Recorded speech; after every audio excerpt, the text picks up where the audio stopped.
야고보서 1장입니다. 1절. 어떻게 성숙한 그리스도인이 될 것인가, 이런 제목으로 함께 말씀을 나누겠습니다. 오늘부터 우리는 야고보서 말씀을 묵상하고 또 배우고 또 하나님의 뜻을 깨닫는 시간이 되기를 원합니다. 야고보서는 공동서신 가운데 하나입니다. 공동서신이라고 하는 것은 사도 바울에 의해서 기록된 바울 서신이죠. 로마서에서 시작해서 빌레몬서까지를 바울 서신이다, 바울이 기록한 서신이다 이렇게 하고요. 이것을 제외한 히브리서에서 유다서까지 8권의 책이죠. 히브리, 야고보, 베드로 전후, 요한 1, 2, 3, 유다서, 이렇게 8권을 우리는 공동서신, 일반서신이라고 부르는데요. 그 이유는 어느 특정한 교회나 개인에게 한정되지 않고 모든 교회와 성도들에게 보낸 서신이기 때문에 우리는 공동서신, 일반서신이라고 하는 것이죠. 그러니까 어느 교회의 형편보다는 당시의 교회와 모든 성도들이 당한 상황, 또 처한 일반적인 배경을 두고 기록한 서신이라는 것을 우리가 생각합니다. 야고보서는 우리가 이전에 로마서 말씀을 같이 나눴습니다. 로마서의 말씀과는 좀 상반되는 진리를 말씀하고 있는 것처럼 보입니다. 로마서의 주제는 이신득의죠. 믿음으로 말미암아 의롭다함을 얻는 것이다. 그러나 야고보서는 행함 있는 믿음을 강조하고 있어요. 그래서 행함이 없는 믿음은 그 자체가 죽은 것이다 라고 말씀합니다. 야고보서 2장 26절이죠. 영혼 없는 몸이 죽은 것 같이 행함이 없는 믿음은 죽은 것이다 라고 말씀하고 있습니다. 그래서 종교개혁자인 마틴 루터는 이 행함으로 의롭게 된다고 가르치는 카톨릭 교회의 비복음적인 가르침에 반발해서 오직 믿음으로 말미암아 의롭다함을 얻는 것이다. 이게 로마서 말씀을 통해 깨닫게 되었는데요. 이 말씀을 가지고 형식적이고 행위 구원을 강조하고 있었던 당시의 카톨릭 교회를 향해서 개혁을 외쳤는데요. 그러한 루터의 입장에서 볼 때 야고보서의 말씀은 서로 좀 다른 말씀을 하는 것 같다.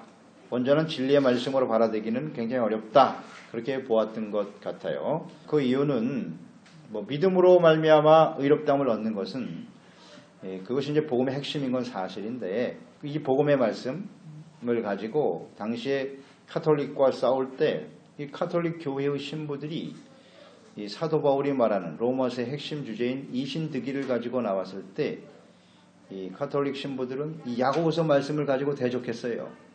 그래서 내가 말하는 건 잘못됐다. 야고보서 말씀을 봐라.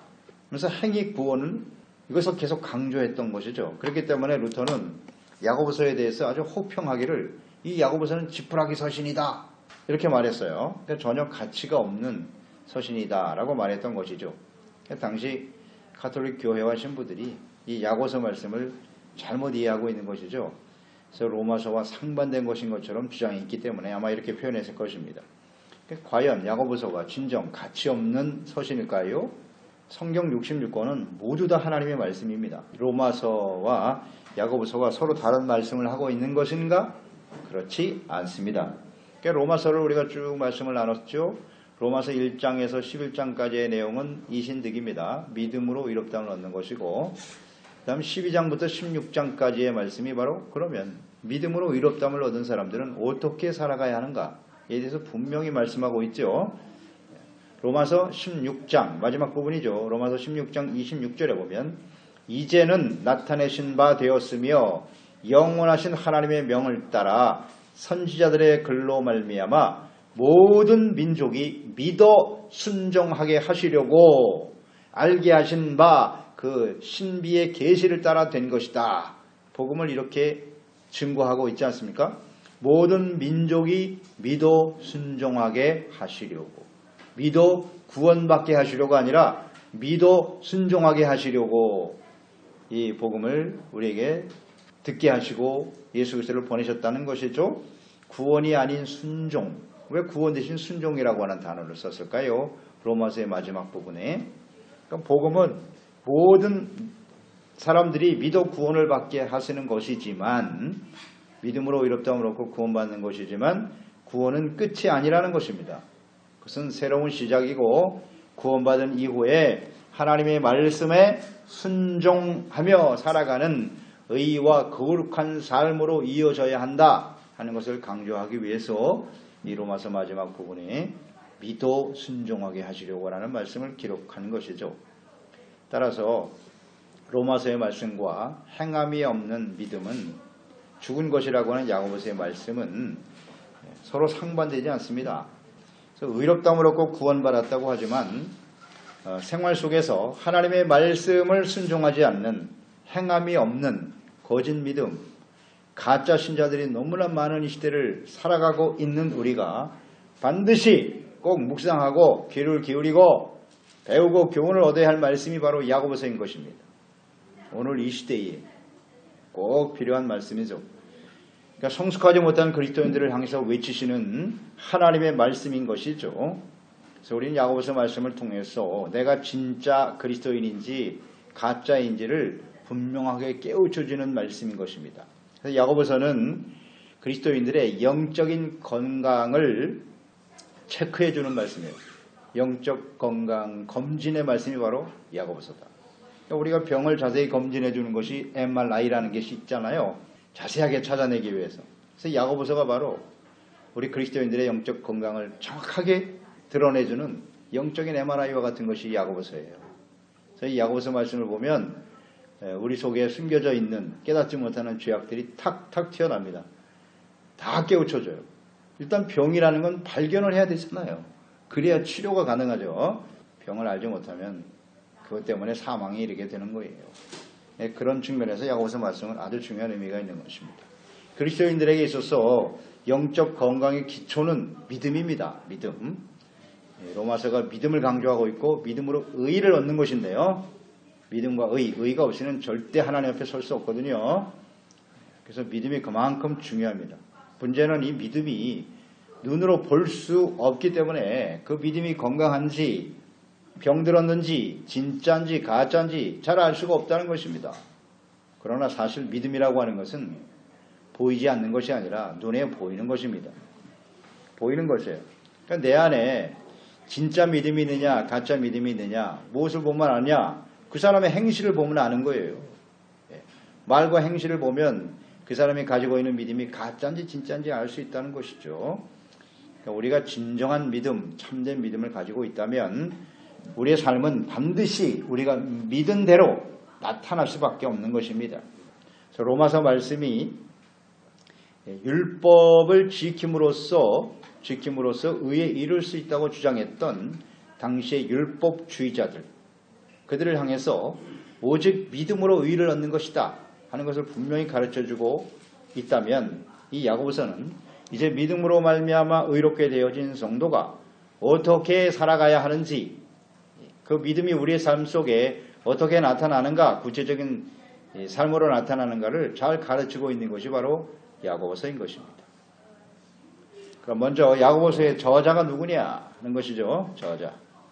누구를 통해서 기록했는가? 1절에 보면 그 저자가 야고보다라고 밝히고 있습니다. 하나님과 예수 그리스도의 종 야고보는, 이 야고보가 이 야고보서의 저자입니다. 근데 성경에 보면 야고보라고 하는 이름이 여러 명 기록되어 있습니다. 그 중에서 야고보서의 기록자라고 볼 수 있는 사람은 먼저 예수님의 제자 요한의 형제죠.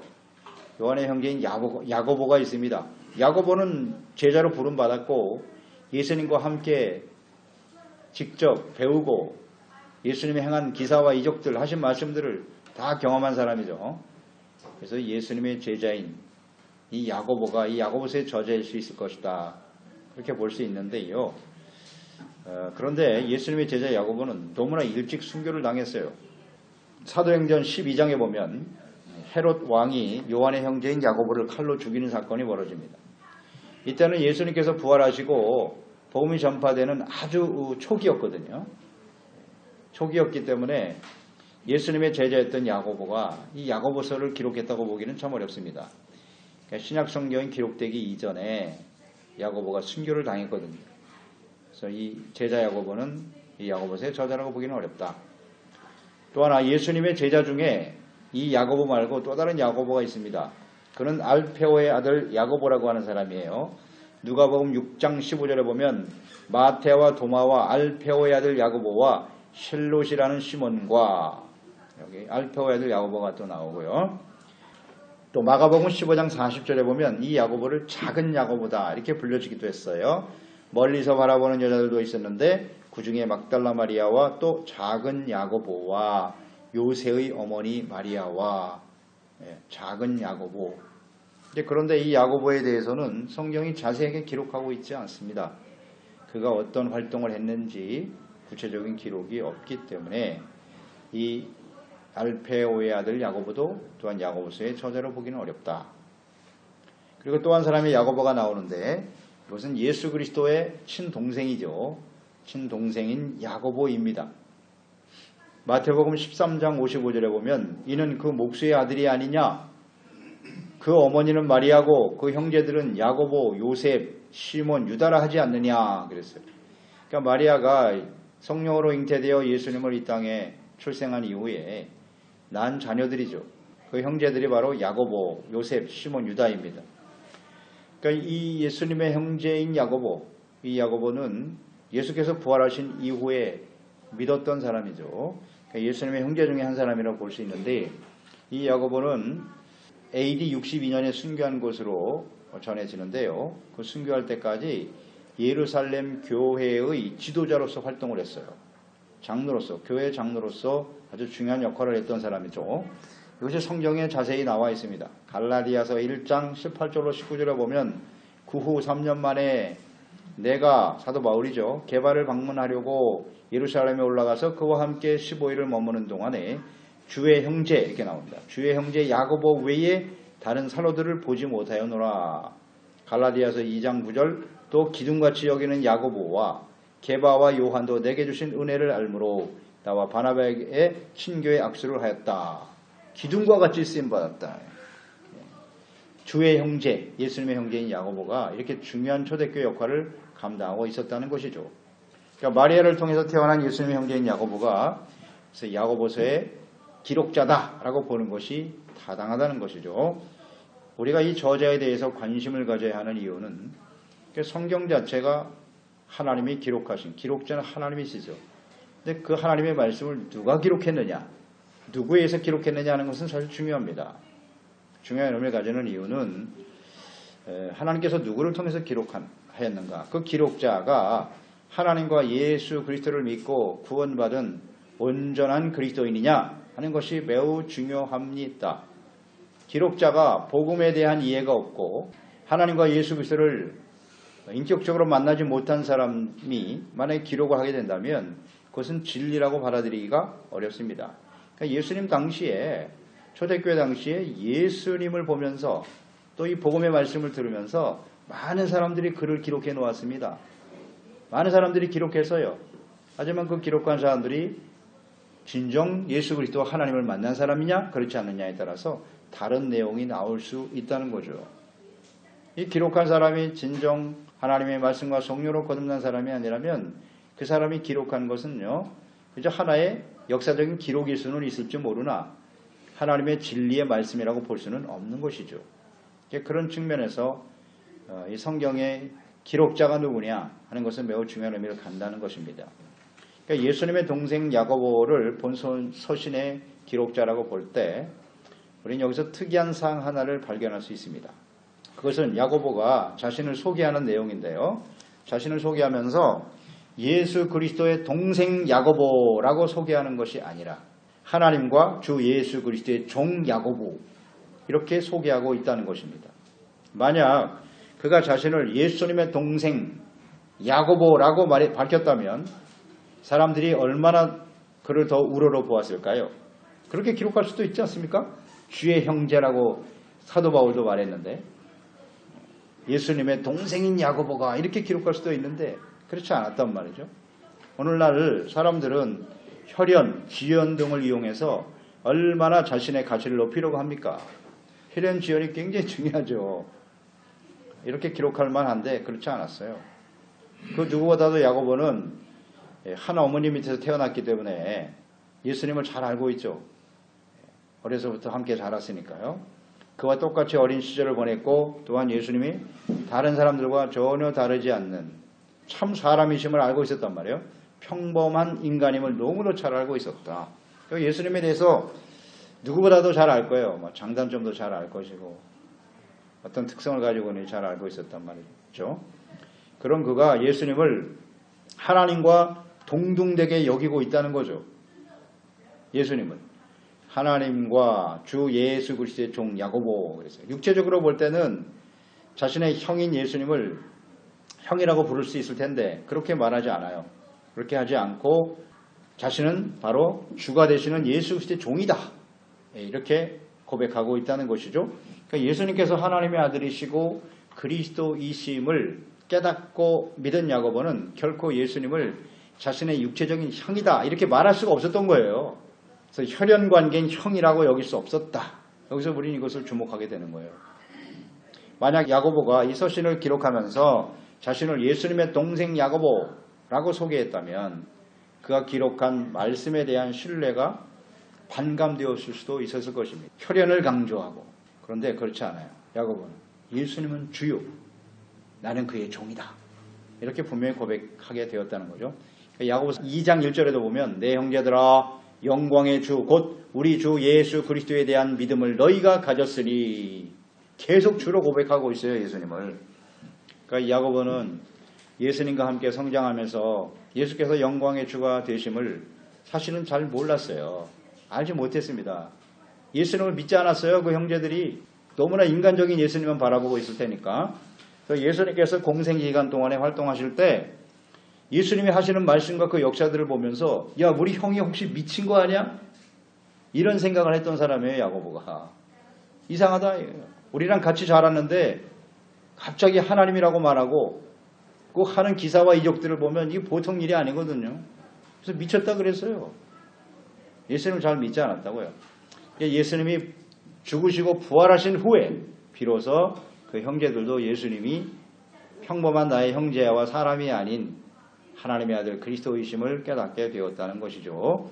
하나님이 이러한 은혜를 주셨기 때문입니다. 예수께서 주가 되시며 자신의 구원자이심을 알고 믿게 된 것인데요. 이것은 야고보만의 문제가 아니라 예수님을 인간이 아닌 하나님의 아들이시고 그리스도로 믿고 고백하는 모든 사람들에게 나타나는 공통적인 특징이죠. 오늘날 교회 안에도 오랫동안 신앙생활해도요. 예수님을 인간적인 예수로 보는 사람들이 많아요. 그저 무슨 성인 중에 하나 이 정도로 생각하고 있어요. 기독교 종교를 만든 무슨 교주 정도로 생각하는 그런 사람들이 많습니다. 예수님은 살아계신 하나님이세요. 그리스도이십니다. 우리의 주님이세요. 이것을 진심으로 믿고 고백하는 사람들이 예수님을 만난 사람들이겠죠. 예수님은 참 사람으로 오셨지만 하나님이십니다. 우리의 주님이십니다. 이런 것을 우리는 분명히 해야 합니다. 그러니까 예수님을 사람으로만 볼 수 있는 사람들, 보는 사람들, 그런 사람들은 구원받은 사람이 아니에요. 그러니까 예수님을 자꾸 인간적인 측면에서 뭔가 접근하려고 하면 예수님을 통해서 나의 삶에 어떤 유익을 얻을 것인가 이런 인간적인 동기와 목적을 가지고 예수님을 따르려고 하는 사람들은요. 온전한 그리스도인이라고 볼 수 없습니다. 따라서 야고보서를 기록한 이 사람은 예수님의 동생 야고보가 틀림없고요. 그는 진정 예수님을 주로 섬긴 사람이고 또 예수님의 종이라고 하는 신실한 그리스도인임을 알 수 있고요. 그를 통해서 기록된 야고보서는 우리가 듣고 믿어 순종해야 할 하나님의 진리의 말씀이 분명하다. 이 말씀 속에서 우리가 깨닫게 되는 것이고요. 그 다음 두 번째는 야고보서의 수신자입니다. 야고보서는 누구를 위하여 기록된 말씀인가요? 1절에 보면 야고보는 흩어져 있는 12지파에게 문안하노라. 누구에게? 흩어진 12지파. 그러니까 12지파는 누굽니까? 이스라엘 백성들이겠죠. 하나님이 택하신 이스라엘, 유대인들을 의미하는 것이에요. 그러니까 당시에 많은 유대인들이 흩어져 살았죠. 여기저기 흩어져서 여러 나라에 흩어져서 생활하게 되었는데 그 흩어진 사람들, 유대인들 중에 복음을 듣고 믿어 구원받은 사람들이 있었다는 겁니다. 그래서 예수님을 주로 믿은 이스라엘 백성들, 유대인들에게 기록된 것이다. 흩어진 유대인들 가운데 예수님을 영접하고 구원받은 사람들인데요. 그렇다면 자, 이 야고보서의 말씀이 오늘 우리와 어떤 관계가 있나요? 어떤 관계가 있나요? 12지파가 유대인들이다 그랬는데 이들은 하나님이 택하시고 부르시고 예수 그리스도를 믿음으로 말미암아 의롭다함을 얻게 하셨고 하나님의 자녀가 되게 하신 사람들이죠. 근데 예수를 믿고 구원받은 오늘날 우리 그리스도인들도 역시 마찬가지거든요. 하나님이 택하신 사람들이에요. 하나님이 우리를 부르셨습니다. 예수 그리스도 안에서. 그래서 예수님을 하나님의 아들이요 그리스도라고 알게 하시고 믿게 하시고 의롭다함을 얻고 구원받게 하셨기 때문에 이 12지파 안에 오늘 우리가 속하게 되는 것이죠. 따라서 이 말씀은 곧 이 시대에 구원받은 우리 그리스도인들이 들어야 할 하나님의 말씀이다. 그래서 진리인 것이죠. 그러니까 성경은 진리거든요. 그러니까 성경 말씀이 당시에 어떤 개인과 어떤 특정한 사람들에게만 국한된 말씀이라면 그건 진리가 아니에요. 예수 그리스도를 믿고 구원받은 모든 사람들에게 주시는 말씀이기 때문에 오늘날 이 시대에 구원받은 우리들에게도 이 말씀은 그대로 적용이 되죠. 그러니까 진리예요. 2000년 전의 사람들이나 이 시대를 사는 우리들이나 동일하게 들어야 할 하나님의 말씀이다. 예수 그리스도 안에서 부름받고 구원받는 과정은 동일하거든요. 사도 바울이 기록한 로마서에 보면 9장에 잘 나타나 있죠. 누가 아브라함의 진짜 후손이냐 씨앗이냐 이것에 대해서 말씀하면서 아브라함의 피를 이어받은 이스라엘, 아브라함의 자손이죠. 이걸 굉장히 자랑스럽게 여기죠. 유대인들, 이스라엘 사람들은. 근데 그런 사람들이 다 아브라함의 씨라고 할 수 없다. 오직 약속의 자녀가 아브라함의 씨다라는 말씀을 했습니다. 이것은 다시 말하면 육신의 자녀가 아니라 아브라함의 자손이 아니라 예수 그리스도의 복음을 듣고 구원받은 하나님의 자녀들이 진정한 아브라함의 후손이다. 그러니까 아브라함이 믿음으로 의롭다함을 얻지 않습니까? 아브라함이 받은 복은 믿음으로 의롭다함을 얻은 복이에요. 그리고 그 아브라함의 후손들이 계속 하나님의 복을 받을 것이고 너희를 통해서 모든 사람들이 복의 근원이 될 것이다 라는 말씀하셨거든요. 그러니까 아브라함이 받은 복은 믿음으로 의를 얻은 거예요. 그러니까 예수 그리스도를 믿음으로 말미암아 의롭다함을 얻은 그 사람들이 진정 하나님의 자녀요 아브라함의 자손이다. 이것을 아주 분명히 강조하고 있는 것입니다. 따라서 오늘날 그리스도인들은 당시 예수님을 믿고 구원받아 흩어진 12지파 이스라엘 백성들과 같다고 할 수 있습니다. 즉 우리에게 주시는 말씀이다. 그렇게 받으면 될 것이고요. 또 이 말씀 중에 중요한 의미가 뭐냐면 흩어져 있는 그랬어요. 이 흩어져에 우리는 관심을 가져야 돼요. 주목해야 합니다. 왜냐하면 이 흩어져 있는, 흩어지는 것이 하나님의 뜻이기 때문입니다. 흩어진 하나님의 자녀들. 그러니까 그리스도인들은 같은 믿음을 가지고 구원받은 하나님의 자녀들이 함께 모여서 교제하며 살아가죠. 이것이 바로 교회입니다. 교회는 예수 믿고 구원받은 하나님이 택하시고 부르시고 구원받아 의롭다함을 얻게 하신 하나님의 자녀들이 함께 모여 서로 교제하며 살아가는 것이 교회죠. 구원받은 그리스도인들은 교회 안에서만 살아가는 것이 아니라 세상에 흩어져 살아가야 한다는 거예요. 이 두 가지 의미를 우리는 항상 생각합니다. 하나님께서는 그저 우리들끼리 교회 안에 모여서 세상과 단절된 상태에서 살아가기를 원하시는 것이 아니라 모여서 함께 예배드리고 말씀을 통해 우리가 죄를 깨닫고 의롭다함을 얻고 성숙해야 하지만 세상에 흩어져서 그들에게 복음의 말씀을 전하고 세상의 빛과 소금이 되어 살아가기를 주님은 원하십니다. 너희는 그랬어요. 예수님께서 너희는 세상의 빛이고 세상의 소금이다 라고 말씀해요. 교회 안에 빛이 아니에요. 세상의 빛입니다. 분명하죠. 주님의 마지막 명령 역시 너희는 예루살렘에 머물러 있는 게 아니에요. 유다와 사마리아와 땅끝까지 이르러 내 증인이 되리라. 이게 하나님의 뜻이죠. 그런데 예루살렘 교회가 이 말씀에 순종하지 않을 때 하나님이 제자 야고보를 순교당하게 하신 겁니다. 그리고 박해가 시작됐죠. 예루살렘 교회에 땅끝까지 복음이 전파되는 게 하나님의 뜻인데 맨날 예루살렘 교회, 그 교회 안에만 머물러 있으니까 그래서 하나님이 핍박을 주셔서 흩어지게 한 겁니다. 흩어져서 땅끝까지 복음이 전파되게 하셨다 하는 것을 우리는 잘 알고 있습니다. 분명하죠. 왜 하나님께서는 흩어지게 하시는가? 흩어지게 하시는 이유는 무엇일까? 흩어진 사람들이 복음의 씨앗이 되는 겁니다. 씨앗이 되어서 모든 사람들이 듣고 믿어 구원과 생명의 열매를 거두게 하시려고 하나님의 백성들을 이렇게 흩어지게 하시는 것이다. 이것을 잘 생각해야 합니다. 흩어져 살아가는 유대인들을 우리가 디아스포라라고 하죠. 들어보셨죠? 디아스포라라는 말. 디아스포라라고 하는 이 단어의 뜻이 뭐냐면 흩어진 씨앗이다 라는 뜻이에요. 디아스포라, 흩어진 씨. 그러니까 그리스도인들은 하나님께서 세상에 심으신 생명의 씨앗이에요. 씨앗. 또는 누룩과 같은 존재죠. 누룩이 작은 것이지만 밀가루 덩이에 들어가면 이걸 크게 부풀리지 않습니까? 그래서 예수님께서 천국 혹은 성도들을 씨와 겨자씨로 비유하시기도 했고 누룩이라고 말씀도 하셨거든요. 그래서 마태복음 13장 33절에 보면 또 비유로 말씀하시되 천국은 마치 여자가 가루 소말 속에 갖다 넣어 전부 부풀게 한 누룩과 같다. 천국이 누룩과 같다 이렇게 말씀하셨거든요. 이것은 성도와 천국의 어떤 속성, 사명 이것이 무엇인가를 잘 말씀해주고 있는 거죠. 어떤 존재냐 그리스도인들은. 그러니까 아담과 하와를 하나님께서 만드시고 하나님이 주신 축복이 있습니다. 그 축복의 내용은 너희는 땅에서 충만하고 번성하라는 거예요. 충만하고 번성해라. 이게 이제 하나님이 주신 축복인데요. 그리스도인들은 이렇게 세상에 심겨진 씨앗이에요. 씨앗은 작은 하나가 썩어지지만 열매는 굉장히 많이 열리죠. 이것이 바로 그리스도인들이 흩어져야 될 이유입니다. 흩어져서 씨앗이 되어 그를 통해서 더 많은 사람들에게 의와 구원과 생명의 열매를 맺어가게 하는 것이 흩어지게 하시는 하나님의 뜻이다 하는 것을 생각합니다. 하나님께서는 교회 안에서 우리들만이 구원받고 우리들끼리 잘 사는 그것을 원하지 않아요. 흩어져서 더 많은 사람들이 이 복음을 듣고 생명과 구원을 얻기를 원하시고 우리들을 통해서 이 땅에 하나님의 나라가 더욱더 풍성해지기를 주님은 간절히 원하시기 때문에 복음이 충만해지기를 원하시고 예수 그리스도를 주로 섬기며 하나님의 자녀로 살아가는 고백하는 자들이 더 충만해지기를 원하시기 때문에 흩어지게 하시는 겁니다. 그러니까 이 흩어진 자들에게 이 말씀을 주셨다는 거예요. 그러니까 하나님이 흩어지게 하시는 의미가 무엇인가를 알고 각자 주어진 자리에서 참된 하나님의 자녀로 살아가게 하시는 하나님의 뜻을 아는 모든 사람들이 들어야 할 말씀이다. 근데 그 씨앗이 죽은 씨앗도 있고 살아있는 씨앗도 있고 그렇지 않습니까?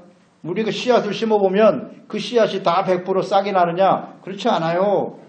죽은 씨앗도 많습니다. 그러니까 우리가 생명의 씨앗을 가진 하나님의 자녀들인데 어떻게 우리가 잘 성장해서 열매를 맺을 것인가? 이 흩어져 있는 그리스도인, 유대인들에 나타난 하나님의 뜻이란 말입니다.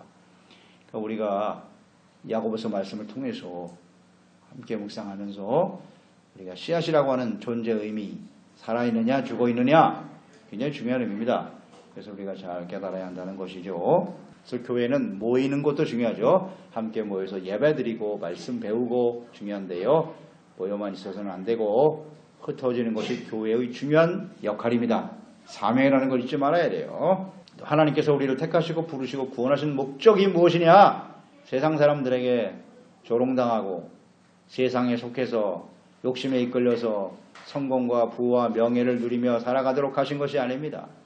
그것이 하나님이 우리를 부르신 목적이 아니에요. 우리에게 주신 은혜로 주신 것이죠. 주님의 사랑, 주님의 자비, 용서, 의롭다함을 얻은 것, 또 구원과 하나님의 자녀가 되게 하시는 것, 영생을 얻게 하시고 영원한 하나님의 나라를 유업으로 받게 하시는 이 놀라운 하나님의 복음이 우리가 씨앗이 되어 모든 사람들에게 전파되고 증거되기 위해서 온 세상에 흩어 씨앗이 되기를 위해서 우리를 구원하셨다는 사실을 잊지 말아야 합니다. 세 번째로 야고보서 기록 목적은 무엇일까요? 기록 목적은 야고보서는 그리스도인들의 경건한 삶에 대해 가르치기 위해 기록된 것이에요. 경건한 삶, 즉 하나님 앞에서 구원받은 성도들이 어떻게 살아가야 하는가. 그러니까 한 영혼이 그리스도 안에서 성령으로 거듭나 하나님의 자녀가 된 후에 하나님께서 원하시는 것이 무엇이니요? 성숙에 있다는 거 아시죠? 구원받는 건 시작이에요. 이 땅에 태어난 아이들이 어떻게 자라느냐가 중요하잖아요. 얼마나 좋은 가정에서 좋은 환경에서 태어나느냐 하는 것도 뭐 의미가 있겠으나 어떻게 성숙하느냐가 중요하지 않습니까? 교육이 중요한 거죠. 그래서 이 야고보서는 구원받은 자녀들이 어떻게 영적으로 성숙할 것인가에 대해서 초점을 맞추고 있단 말이에요. 그것이 기록 목적이에요.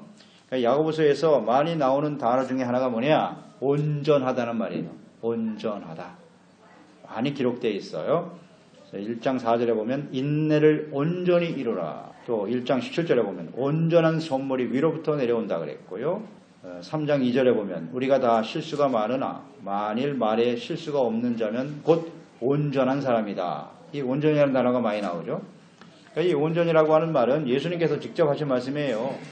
예수께서 하신 말씀이에요. 마태복음 5장 48절에 그러므로 하늘에 계신 너희 아버지의 온전하신과 같이 너희도 온전하라. 하나님만이 온전하시죠. 그런데 예수 안에 구원받은 우리들이 온전해야 한다고 명령하고 계시네요. 온전하라 명령입니다. 온전이라고 하는 것은 성숙을 의미하는 거잖아요. 완전해지라는 것이죠. 우리는 완전하지 못합니다. 언제나 그걸 전제로 하는 거예요. 우리가 예수 믿고 구원받았다고 해서 다 완전한 사람이 됐느냐? 그렇지 않아요. 그래서 온전할 필요성이 있단 말이에요. 성숙되어지고 잘못된 걸 바로잡고. 그래서 온전은 다른 말로 하면 성숙이에요. 성숙해야 한다. 그러니까 영적 성장에 대한 성숙에 대한 분명한 이해가 있어야죠. 그래야 잘하는 거죠. 그래서 야고보서가 그렇게 중요한 것입니다.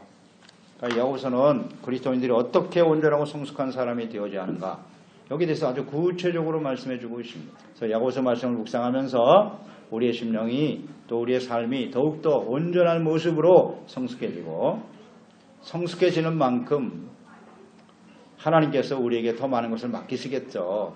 사명에 대한 인식도 있을 것이고 또 이 땅에 하나님께서 우리에게 재물을 얻는 능력도 주실 것이고 더 많은 사람들에게 선한 영향력을 미칠 수 있는 능력도 더해 주시지 않겠습니까? 성숙하지 못한 어린아이에게 무엇을 맡기시겠어요? 하나님께서. 맡기실 수가 없는 겁니다. 오히려 그것이 해가 될 수 있는 걸 아시기 때문에 주님의 관심과 초점은 어떻게 우리가 성숙한 사람이 되느냐예요. 그래야 모든 것을 우리에게 맡기실 수 있죠. 하나님과 우리의 관계가 주님과 종이라고 하지 않았습니까? 우리 그리스도인들은 청직이라고요. 청직이기 때문에 우리가 영적으로 성숙한 만큼 더 많은 것을 우리에게 맡기심으로써 이 땅에 하나님의 나라와 뜻을 이루어가는 복된 삶이 될 것입니다. 기도하겠습니다. 하나님 아버지, 오늘도 주님의 말씀 함께 나누면서 특히 야고보서 말씀 우리가 묵상하고 그 말씀을 통해 하나님의 뜻을 깨닫기를 원합니다. 야고보서를 통해서 믿음으로 의롭다함을 얻은 하나님의 자녀들이 믿음이 의를 이루는 가장 중요한 요소가 되거든요. 그리스도인들의 삶에 있어서 가장 중요한 것이 믿음이 있는데 이 믿음이 진짜가 있고 가짜가 있다는 거 아닙니까? 그 믿음이 끊임없이 성숙되어져야 한다고 해야 한다고 주님 말씀하고 계십니다. 이 믿음이 온전하지 못하면 우리의 삶의 기초가 믿음인데 이 기초가 다 무너지는 거예요. 그래서 이 믿음이 온전한 믿음인지 이 야고보서 말씀을 통해서 다시 한번 깊이 깨닫는 저희들이 되기를 원합니다. 오늘날 이 시대가 많은 그리스도인들이 말입니다. 이 폐역하고 악한 세대 속에서 온전한 믿음을 지키지 못하고 살아가는 그리스도인들이 너무나 많아요. 하나님께서 우리를 이 땅에 흩어져 많은 열매를 맺게 하시는 씨앗으로 심으신 것인데 그 씨앗이 생명력을 잃어버린 씨앗이 너무나 많단 말입니다. 그래서 오늘 이 말씀을 통해서 우리가 어떠한 상태에 있는 그리스도인들인지를 잘 분별하고 영적으로 성숙해서 하나님께로부터 더 많은 것을 맡아 하나님의 귀한 나라와 사명을 이루고 이 땅에 하나님의 다스림을 받고 예수님을 주로 고백하는 사람들이 더욱더 많아질 수 있도록 우리를 사용하시고 인도해 주시옵소서. 예수님의 이름으로